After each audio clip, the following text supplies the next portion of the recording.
Burj Xalifadan 2008-yilda uy olganlar bugun 3 barobar arzoniga sotishyapti. Burj Xalifa Dubay tarixidagi eng yomon investitsiyalardan bittasi bo'lgan.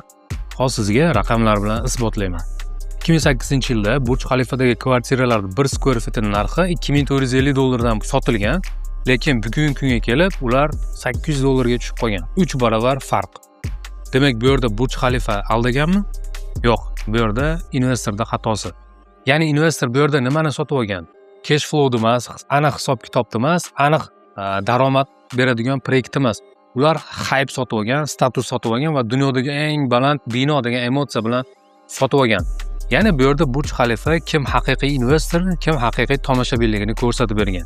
Lekin xuddi o'sha lokatsiyada Burj Xalifaning atrofidagi uylarda 1 square feetning narxi o'sha paytda $500 dan bo'lgan bo'lsa, bugun ularning narxi kamida $1,500 ga to'g'ri keladi. 3 barobar bu yerda jimgina o'ynaganlar yutdi. Agar sizga status emas, aniq strategiya kerak bo'ladigan bo'lsa, ko'chmas mulk bo'yicha direktdan yozing, biz sizga yordam beramiz.